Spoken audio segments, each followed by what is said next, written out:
For advertisement, call 8125893028. Our Gmail maxtvtelugu@gmail.com. Hi అండి, నమస్తే. Welcome to max TV. నేను మీ విద్య. ఈరోజు మనతో ఉన్నారు స్వాతి గారు. నమస్తే స్వాతి గారు. నమస్తే విద్య. ఎలా ఉన్నారు? బాగున్నాను. స్వాతి గారు, ఈ నెల ఆగస్ట్ 11వ తారీఖున తులసీదాస్ జయంతి. అసలు తులసీదాస్ అంటేనే ఎవరికి తెలియదు కదా. అసలు తులసీదాస్ ఎవరు, తన విశిష్టత గురించి చెప్పండి. చాలా మందికి తులసీదాస్ తెలీదు. నార్త్ ఇండియన్స్ కి తులసీదాస్ తెలుసు, కానీ మన సౌత్ ఇండియన్స్ కి వచ్చేసరికి చాలా మందికి తులసీదాస్ ఎవరు అన్న విషయం అయితే తెలీదు. అయితే లిటరేచర్ చదివిన ప్రతి ఒక్కరికి కూడా తులసీదాస్ తెలిసే ఉంటారు, హిందీ లిటరేచర్ చేసే వాళ్ళకి. ఎందుకంటే తులసీదాస్ గురించి ఒక పెద్ద పుస్తకమే ఉంది లిటరేచర్లో.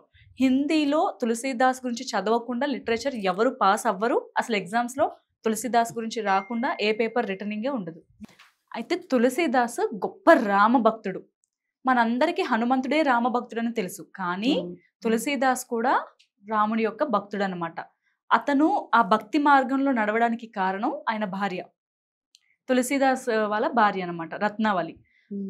ఇలాగే ఆషాఢ నియమాలు పాటిస్తున్న సమయంలో ఒక రోజు తులసీదాస్ తన భార్యని కలవడానికి గంగా నది ఈదుకుంటూ దాటుకుంటూ ఎన్నో కష్టాలు పడి ఆ గంగా నదిని దాటి వాళ్ళ భార్య దగ్గరికి వెళతాడు. అప్పుడు వాళ్ళ భార్య అతనితో అంటుందన్నమాట, అస్థి చర్మమయ దేహమను తమేజేసి ప్రీతి తైసీజో శ్రీరామ మహాహోత మథో భవతి అని రత్నావళి తులసీదాస్తో అంటుందన్నమాట. అంటే దానికి అర్థం ఏంటంటే, శరీర భౌతిక మీద ఉన్న వ్యామోహం నీకు భగవంతుడి పైన ఉంటే బాగున్ను, నా శరీరం పైన ఇంత ప్రీతి చూపించి ఇంతలా గంగా నదిని ఈదుకుంటూ దాటుకుంటూ వచ్చావే, ఈ యొక్క శ్రద్ధ భగవంతుడు రాముడి మీద పెట్టుంటే నీ జీవితంలో ఎంతో మార్పును నువ్వు చూస్తావు అని తన భార్య అంటుందట.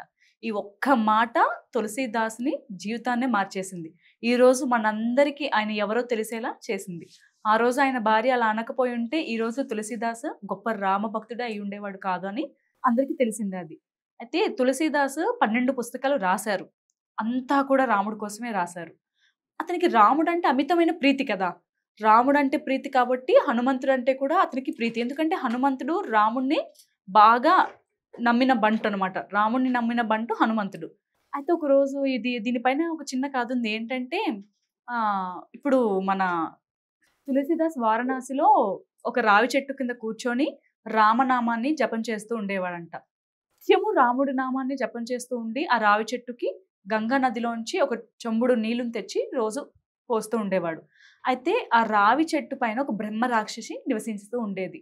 రోజు ఈ తులసీదాస్ రామనామాన్ని జపించడం వల్ల ఆ బ్రహ్మ రాక్షసికి విముక్తి దొరికిందనమాట. ఎందుకంటే చాలా మంది చెప్తూ ఉంటారు, మనం వింటాం కదా, ఇంట్లో ఏ ఒక్కరైనా కూడా భగవంతుడి పైన శ్రద్ధ పెట్టినా మిగతా 4-3కి ఖచ్చితంగా శ్రద్ధ అనేది వస్తుంది అని అంటారు. అంటే మన చుట్టూ ఉన్న ఒక 10 మందిలో ఒక 3 మంచి వాళ్ళు ఉన్నా కూడా అందులో కాస్తైనా మంచి మనకు వస్తుంది, చెడు కూడా అంతే కదా.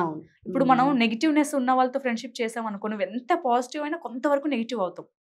అదే ఒక పాజిటివ్ మనిషితో మనం ఉన్నాం అనుకో, మనలో నెగిటివ్నెస్ ఉన్నా కొంతవరకు మనం ఒక 3% అయినా పాజిటివ్ అవుతాం అన్నమాట. ఈ రకంగా అయితే ఆ బ్రహ్మ రాక్షసికి విముక్తి అవుతుంది. అది బ్రహ్మ రాక్షసి ఒక శాపం వల్ల అవుతుంది, కానీ తను గంధర్వుడు అనమాట. అయితే నువ్వు నిత్యము రామజపం చేసి నా శాప విమోచనం కల్పించావు కదా, వారణాసిలో రామపారాయణం నిత్యం జరుగుతుంది, అక్కడికి రోజు హనుమంతుడు వస్తూ ఉంటాడు, నీకు హనుమ దర్శనాన్ని నేను చూపిస్తాను అంటే. తనకి శాప విమోచనం కలిగింది ఎవరి వల్ల? తులసీదాస్ వల్ల.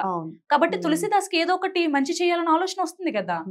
అయితే అక్కడ ఈ గాంధర్వుడు తులసీదాస్తో అంటాడు, నేను నీకు హనుమంతుడి యొక్క దర్శనం కలిగిస్తాను, రావయ్యా నాతో అంటే. హనుమంతుడి యొక్క దర్శనం ఎలా జరుగుతుందంటే, రోజు ఇక్కడ రామపారాయణం జరుగుతుంది వారణాసిలో, అక్కడికి రోజు హనుమ సూక్ష్మ రూపంలో వస్తూ ఉంటాడు, నువ్వు చూద్దువురా అని తీసుకొని వెళ్తాడు అనమాట. అయితే రామపారాయణం ఎక్కడైతే జరుగుతుందో అక్కడికి అందరికంటే ముందు ఒక వెర్రివాడు వస్తాడు. వెర్రివాడు అంటే కాస్త తైతిక్క రూపంలో కనిపించే వ్యక్తి. అందరికంటే లాస్ట్ అతనే వెళ్తాడు అనమాట. అయితే అందరికంటే లాస్ట్లో వెళ్తున్నప్పుడు ఆయన రామపారాయణం అంతా జరుగుతుంది కదా, చివరిలో ఆయన కళ్ళనీళ్ళని తుడుచుకుంటూ వెళ్తాడు. అప్పుడు ఈ గంధర్వుడు అంటాడు అనమాట, అదిగో కనిపిస్తున్నాడు కదా కళ్ళనీళ్ళు తుడుచుకుంటూ వెర్రిగా, ఆ వ్యక్తి హనుమంతుడు అని. ఇంత వెర్రిగా ఉన్నాడు, ఈయనేంటి హనుమ అంటున్నావు అని తులసీదాస్ ఆ గంధర్వుడిని అడుగుతాడు అనమాట. నువ్వు శ్రద్ధతో చూడు, హనుమంతుడు రామభక్తులకి మాత్రమే కనిపిస్తారు, నీకు రాముడు అంటే అమితమైన ప్రీతి, అందుకే నేను నీకు ఈ హనుమ యొక్క దర్శనాన్ని కలిగించాను, నువ్వు వెళ్ళి ఆయన శ్రద్ధగా పట్టుకుంటే నీకు ఆయన హనుమ కాదన్న విషయం తెలుస్తుంది అని అంటాడు. అయితే ఇక గాంధర్వుడు అక్కడితో వెళ్ళిపోతాడు. ఆయన బాధ్యత ఎంతవరకు హనుమాన్ యొక్క దర్శనం. ఇప్పుడు ఆయన చేసిన కల్పించారు. మంచితనంకి ఆయన హనుమాన్ యొక్క దర్శనాన్ని ఆయన కల్పించాడు. అప్పుడు ఈ తులసిదాస్ ఏం చేస్తాడంటే హనుమంతుడి వెనక పరిగెడుతూ వెళ్తాడు. వెర్రి రూపంలో ఉన్నారు కదా, నువ్వెందుకు నా వెనక వస్తున్నావు అని కసురుతారు అనమాట. లేదు, నాకు తెలుసు, నేను మీ వెనకే వస్తాను, నేను మీ వంతే ఇప్పుడు చేరాలి, ఇది మీ వద్దకు చేరే సమయం అంటాడు తులసిదాస్. అయితే లేదు, అసలు ఎవరు నువ్వు, ఎందుకు నా వెనక వస్తున్నావు, వెళ్ళిపో ఇక్కడ నుంచి అని హనుమంతుడు అంటాడు. అంటే వెర్రి రూపంలో ఉన్నారు కాబట్టి ఆయన అంటారనమాట. అయితే నాకు నిజం తెలుసు హనుమ, మీరు హనుమంతుడని, మీరు రాముడి యొక్క నమ్మిన బంటు నాకు తెలుసు అంటే అప్పుడు తన దర్శనాన్ని తను చూపిస్తాడు. అప్పుడు హనుమంతుడు పాదాలను గట్టిగా తులసిదాస్ పట్టుకొని, రాముడి పైన ఎలాగో అమితమైన ప్రీతి తెలుస్తుంది. ఇప్పుడు ఎవరు, ఇప్పుడు నేను మంచా చెడా, నాకు ఎవరంటే ప్రేమ అనేది కొన్నాళ్ళు మీరు నాతో సావాసంలో ఉంటే మీకు తెలుస్తుంది.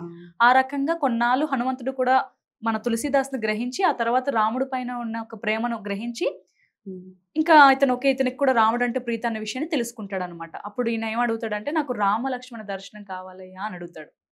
ఇది నీ వల్లే సాధ్యమవుతుంది, నీకంటే ఎవరు గొప్పగా హనుమంతుడిని సేవించలేదు, కాబట్టి నువ్వే నాకు రామలక్ష్మణి యొక్క దర్శనం చూపించగలవు అని ఆయన పాదాలు పట్టుకుంటారు. అయితే హనుమంతుడు ఏం చెప్తాడంటే, రామలక్ష్మణులు నువ్వు జపం చేస్తున్న సమయంలో ఏదో ఒక సమయంలో వచ్చేలా నేను చేస్తాను, కానీ నువ్వు వాళ్ళని గుర్తించాలి. నీకు యథార్థంగా అయితే వాళ్ళు యథార్థ రూపంలో నీకు దర్శనం అయితే ఇవ్వరు, సూక్ష్మ రూపము లేదా పరో రూపంలో నీకు కనబడతారు.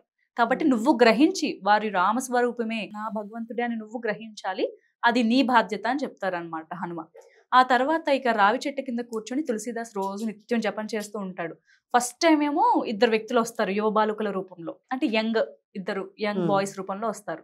తులసిదాసు గ్రహించడు అనమాట, ఎవరో ఇద్దరు వచ్చారు, నా నా జపాన్ని భంగం చేస్తున్నారని కోపగించుకుని కసిరేస్తాడు, వాళ్ళు వెళ్ళిపోతారు. రెండోసారి మళ్ళీ వస్తారు. అప్పుడు రామచిలక రూపంలో, ఇప్పుడు హనుమంతుడు హనుమంతుడు ఏంటంటే ఎలాంటి రూపంలో అయినా కూడా ఆయన రాగలరు, ఆయనకు ఆ అనుగ్రహం ఉంది. ఆయన చీమ రూపంలో కూడా వెళ్ళొచ్చు, మానవ రూపంలో వెళ్ళొచ్చు, పక్షి రూపంలో వెళ్ళొచ్చు. హనుమంతుడికి అనుగ్రహం ఉంది, ఆయన ఏ రూపమైనా ధరించే ఒక వికట రూపధారి కదా ఆయన, అనేక రూపాలు కూడా ఆయన ధరించుకుని వెళ్ళొచ్చు అనమాట. అది ఆయనకు అనుగ్రహం ఉందన్నమాట, భగవంతుల యొక్క అనుగ్రహం ఆయనకు అది. అయితే అప్పుడు రామచిలక రూపంలో హనుమంతుడు చెట్టు పైనకి వచ్చి, తులసిదాస ఇతను రాముడు, మీరు సరిగ్గా గ్రహించండి, ఆయన రాముడు అని చెప్తాడు అనమాట. రాముడు అని చెప్తే అప్పుడు మన తులసిదాస్ ఏమో తెలుసుకొని హనుమంతుడే అని అర్థం చేసుకొని ఆ రాముడి యొక్క పాదాలు పట్టుకొని, తండ్రి మీరు నాకు దర్శనం ఇవ్వడానికి వచ్చారా, నా జన్మ ధన్యమయ్యా అని అంటాడు. అంటే ఎంతటి భక్తి లేకపోతే అతడికి హనుమ దర్శనం కలుగుతుందో, రామ దర్శనం కలుగుతుందో చూడండి. అది తులసిదాస్ గురించి లిటరీ చెప్పాలంటే నా ఒక గొప్ప రామ భక్తుడు. హనుమంతుడు ఎంతటి గొప్ప భక్తుడో ఆ రకంగా, అంటే అలాగే అని చెప్పను, ఆ రకంగా తులసిదాస్ గారు కూడా ఒక గొప్ప భక్తుడు అనమాట. అయితే తులసిదాసు 12 పుస్తకాలు రాశారు. అందులో బాగా ప్రాచుర్యం పొందిన పుస్తకం రామ్ చరిత్ మానస్ అంటే రాముడి యొక్క జీవిత చరిత్ర. మనము ఇప్పుడు రామాయణం, సంపూర్ణ రామాయణం కూడా ఆయనే రాశారు. అయోధ్యకాండ, అరణ్యకాండ, బాలకాండ, సుందరకాండ అన్ని కూడా తులసిదాస్ గారు రాశారనమాట. చక్కగా ఆయన హిందీ భాషలోనే రాశారు.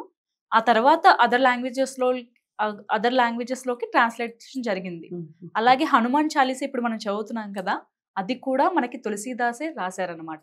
ఇప్పుడు ఇక్కడ చదువుతున్న, అంటే ప్రతి ఒక్కరు హనుమాన్ చాలీసా అయితే చదువుతారు, కానీ అది ఎవరు రాశారు అన్న విషయాన్ని పెద్దగా పట్టించుకోరు. కానీ తులసిదాసే హనుమాన్ చాలీసాని స్వయంగా తన హస్తాలతో రాశారు. అంటే ఆయన ఆ హనుమాన్ చాలీసా అంటే హనుమంతుడు చేసిన ఒక గొప్ప పనులు, ఆయన ఎవరితో ఉన్నారు, ఎవరికి ఏ రకంగా సహాయపడ్డారు, విభీషణుడితో స్నేహం ఎలా ఏర్పరిచారు, ఎవరిని ఏ రకంగా ఆదుకున్నారు, అంగదుడితో స్నేహం ఎలా ఉండేది, ఇవన్నీ కూడా అంటే మనకి సుగ్రీవుడు, వాలి, వీళ్ళందరి యొక్క అసలు హనుమంతుడి జీవితంలో జరిగిందంతా కూడా మనం హనుమాన్ చాలీసాలో చూస్తాము.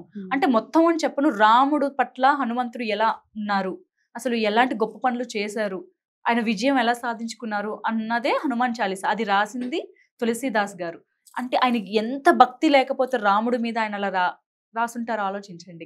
వారణాసిలో ఇప్పటికి ఇంకా కూడా ఒక దేవాలయం ఉంది రాముడిది. అది హనుమంతుడి యొక్క భక్తికి గుర్తుగా, కీర్తిగా, అంటే గుర్తుగా మన తులసిదాస్ గారు నిర్మించారు అని కూడా మన పురాణాలు చెప్తున్నాయి.